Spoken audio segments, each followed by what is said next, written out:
Here's the picture. Guy sits alone in the octagon, hand raised, and the whole building goes dead quiet. That's Sean Strickland. May 9th, 2026. Newark, New Jersey. Everybody in that building came expecting to watch a coronation. They came expecting to watch Khamzat Chimaev, the undefeated wrecking machine, add another name to his pile of bodies. Instead, they watched something nobody saw coming. And now, weeks later, the whole story is still writing itself, with two of the biggest men in the sport pulling the sport apart at the seams.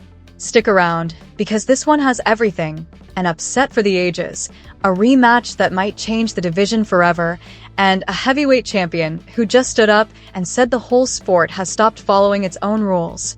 Let's rewind for a second, because to understand how big this moment was, you have to understand who Khamzat Chimaev is. This is a man who came into that cage in Newark with a perfect record. Every single person he faced, he broke. He didn't just beat people, he made them look like they didn't belong in the same weight class.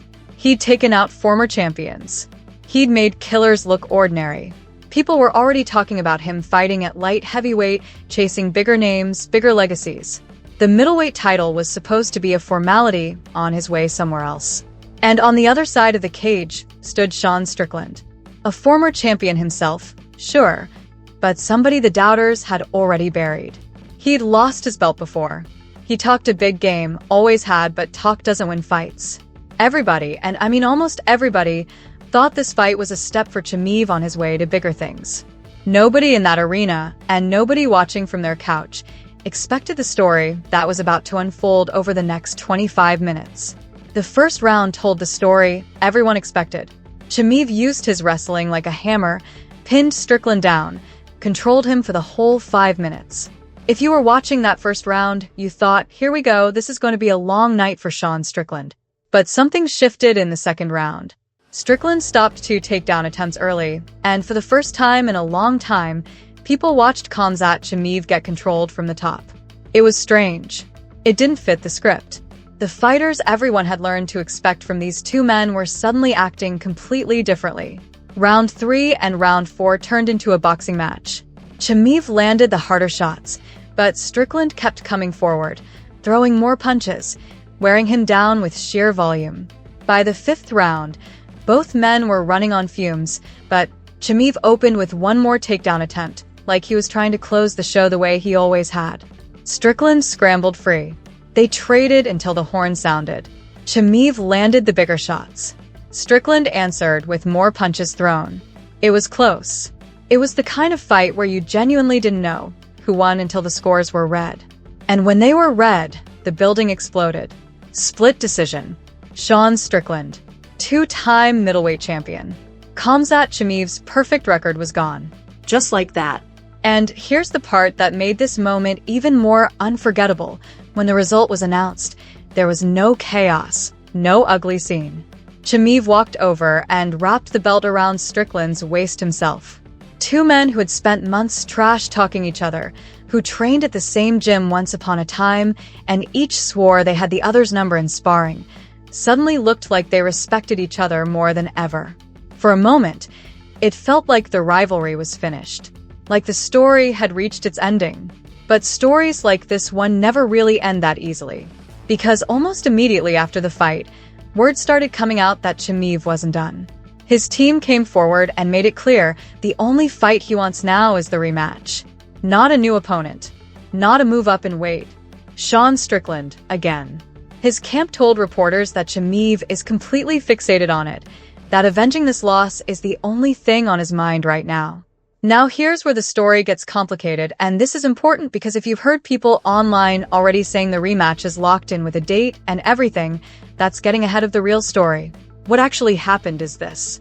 Dana White confirmed that Chimaev has requested the rematch. He confirmed that much publicly. But the promotion hasn't committed to anything yet. Nothing is signed. Nothing is official. And there's a very real reason for that hesitation.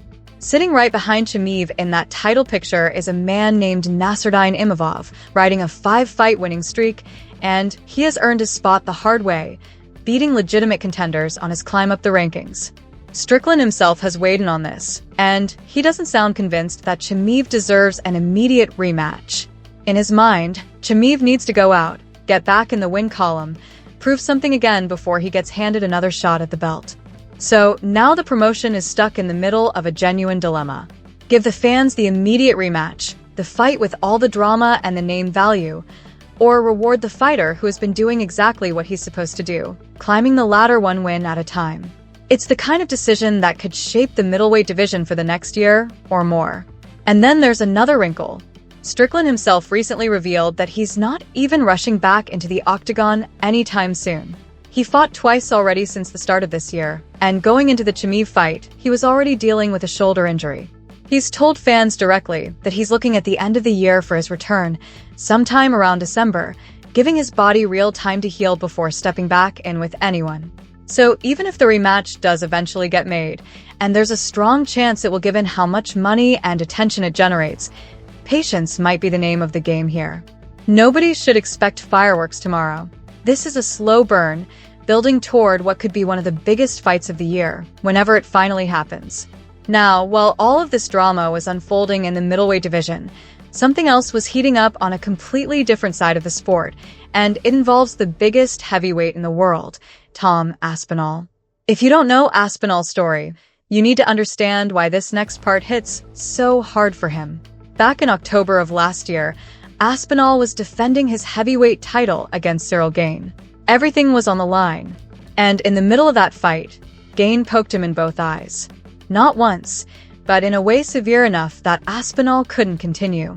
The fight was declared a no contest. Aspinall didn't just lose momentum, he lost months of his career. He needed multiple surgeries on his eyes just to get back to normal. For a fighter sitting at the very top of the heavyweight division, that's about as cruel a way to lose control of your own story as it gets. So when a very similar situation played out in another high-profile fight recently, involving Alex Pereira, it hit a nerve for Aspinall that clearly hadn't healed. Here's what happened. During a co-main event fight between two other competitors, one fighter was grappling from the bottom and kept fouling his opponent, pulling hair repeatedly while the fight was underway. The referee working that fight, a very well-known and experienced official named Herb Dean, warned the fighter's corner about it. He made it clear the fouls needed to stop. But the fouling kept happening anyway, and no point was ever taken, no real punishment given. Fans watching at home were furious. It felt like watching someone get away with something in plain sight while the person in charge just stood there. Alex Pereira wasn't going to let it slide either. This wasn't his first frustration with this particular referee. Pereira came out publicly and directly criticized the officiating, calling for this referee to be kept away from his own future fights. He even started a petition calling for the referee's removal from major bouts altogether.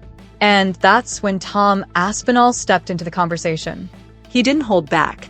He came out publicly and sided completely with Pereira, basically saying that the sport has lost its ability to enforce its own rulebook.